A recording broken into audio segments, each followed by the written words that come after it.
Live TV, सच सबसे आगे।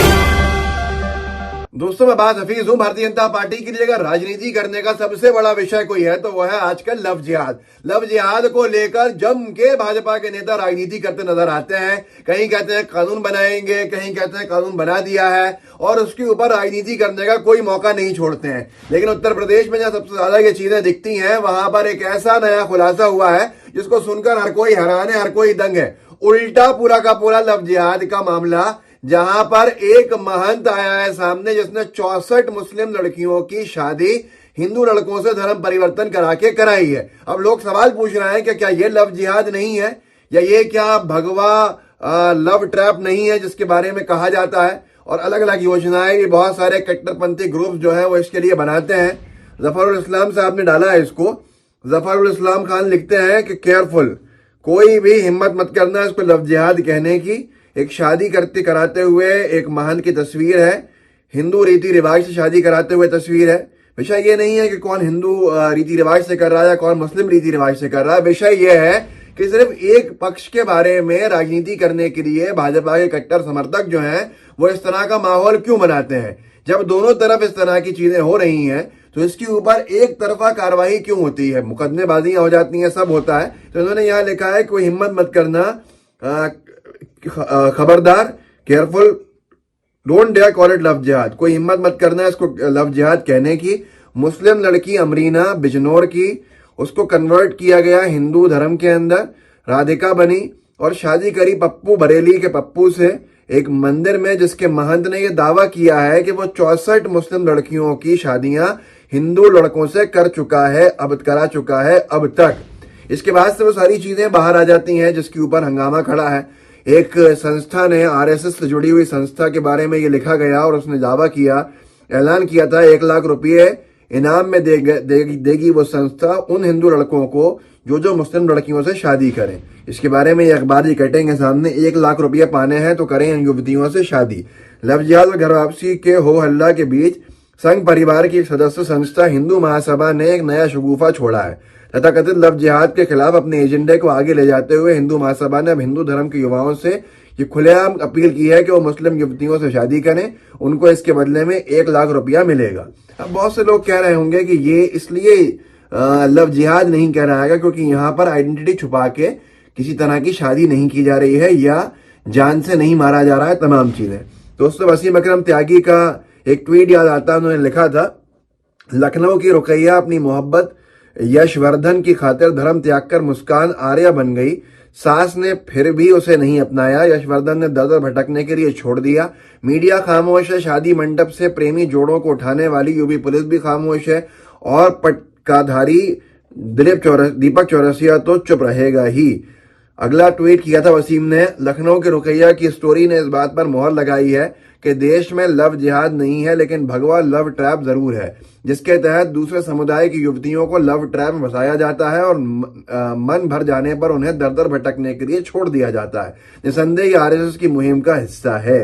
अब थोड़ी सी अखबार कटिंग के ऊपर बात कर लें, क्योंकि ये ताजा हो गई है पूरी की पूरी चीज जब से महंत ने दावा किया है। इतने बड़ा जो क्लेम है बरेली के उस महंत ने, जिन्होंने कहा है कि वो 64 मुस्लिम लड़कियों की शादियां हिंदू लड़कों से करा चुके हैं धर्म परिवर्तन करा के। एक बात यह भी है कि इस पूरे के पूरे विषय को राजनीति के लिए इस्तेमाल किया जा रहा है, जो दुखद है। अलीशा ने लिखा था, प्यार में सना से सोनम बनी युवती जिसका फंदे से लटका अब शव मिला। क्या कहीं किसी मीडिया पर खबर चली? सिर्फ एक तरफा खबरें ही क्यों चलती हैं? नीचे अखबार लगा है, धर्म परिवर्तन कर किया प्रेम विवाह, 2 माह बाद फंदे से लटका मिला शव। इसमें हेडलाइन के अंदर कोई अखबार नाम नहीं लिखेगा क्योंकि एजेंडा से पूरा मामला हट जाएगा। बताने की जरूरत यह है कि आज किसी भी धर्म की कोई भी लड़की हो, वो राजनीति का शिकार हो रही है और उसको बचाने के बजाय हम राजनीति करने के अंदर व्यस्त हैं। और जिस तरह के मामले हैं वो दोनों तरफ बराबर है, लेकिन राजनीति के लिए क्योंकि परफेक्ट है एक ही तरफ जाना, तो सिर्फ और सिर्फ लव जिहाद और मुस्लिम समुदाय पर आरोप लगाने से पीछे नहीं हटते हैं भाजपा के बड़े दिग्गज नेता। जिससे कि नुकसान ये हो रहा है कि हर तरफ ये चीजें हो रही हैं, एक्शन की रिएक्शन हो रहा है, और अगर कोई नुकसान में है तो हमारे समाज की लड़कियां हैं, बच्चियां हैं जो इसका खामियाजा भुगत रही हैं, चाहे वो किसी भी धर्म की हो।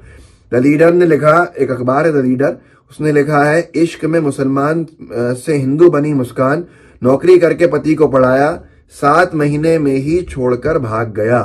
अब वो दर दर भटकती हुई ये गुहार लगाती रही कि किसी तरह से उनका जो धोखा है उनके साथ जो हुआ है वो सही हो जाए और जो उनको नुकसान हुआ है उसकी भरपाई हो जाए और उनका पति उनके पास आ जाए।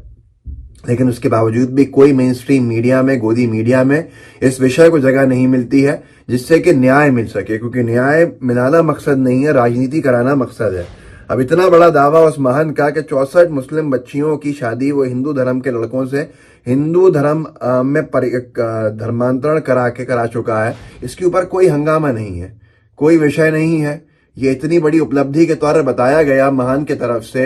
अगर कोई मैं सिर्फ इतनी बात कह रहा हूं, अगर इन महान की जगह पे जो बरेली के महंत ने दावा किया 64 मुस्लिम लड़कियों के बारे में, अगर किसी काजी ने ये दावा किया होता इसका उल्टा, मैं नहीं चाहता है कोई काजी ये दावा करे, लेकिन अगर किसी काजी ने इसी तरह से महंत जी की तरह दावा किया होता कि वो 64 जैसे महंत ने मुस्लिम लड़कियों की शादियां हिंदू लड़कों से करी हैं, कोई काजी कहता कि ऐसे ही उल्टा हिंदू लड़कियों की शादी मुस्लिम लड़कों से करी है, तो क्या वो काजी बाहर रह सकते थे? क्या वो काजी अभी तक जेल में नहीं होते? ये सवाल बनता है कि ये पक्षपात क्यों है, ये भेदभाव क्यों है? क्या संविधान की शपथ को भूल गए हैं सारे लोग? क्या संविधान की शपथ सिर्फ नाम के लिए और फर्जी तौर के ऊपर आज की तारीख में मंत्रीगण लेते हैं?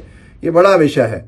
मध्य प्रदेश की एक घटना थी जिसमें ये दैनिक भास्कर ने छापा था अभी कुछ वक्त पहले की, मध्य प्रदेश में प्रेम कहानी का दुखद अंत, जिससे शादी के लिए युवती ने धर्म तक बदला, बाहर घुमाने को लेकर जिद की तो उसी पति ने गला घोंटकर मार डाला। पति का नाम जानते हैं क्या? सिद्धार्थ उर्फ बिट्टू हलदर। और पत्नी जिसको मार डाला वो भी इसी उम्र की थी, ये सिद्धार्थ भी 20 साल का है, और उसके शादी जिसने करी थी उसका नाम था रिजवाना, वो भी 20 साल की थी। 1 साल से लव मैरिज की थी, 1 साल पहले लव मैरिज की थी, विवाह के बाद रिजवाना का नाम सीमा हलदार रखा गया। युवती ने घुमाने की जिद करी तो उसका गला घोंट के मार डाला। ये सारे विषय आज की तारीख में महत्वपूर्ण नहीं है, क्योंकि इससे राजनीतिक फायदा एक पॉलिटिकल पार्टी को नहीं मिलने वाला है। लेकिन कितना नुकसान हो रहा है समाज में, कितना जहर घुल रहा है समाज में, क्या इसका अंदाजा है आपको? क्या इसके बावजूद भी सब खामोश रहेंगे? क्या उस महंत के ऊपर कोई कार्रवाई नहीं होगी जो खुलेआम सीना ठोक कर दावा करता है कि 64 मुस्लिम लड़कियों को उसने धर्म परिवर्तन करा के हिंदू लड़कों से शादी करी? क्या ये उपलब्धि है?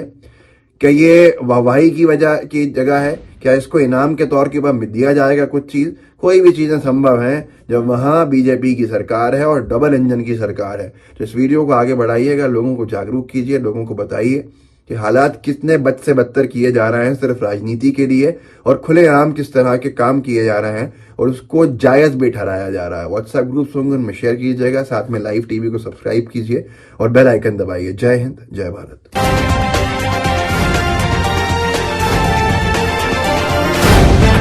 द लाइव टीवी, सच सबसे आगे।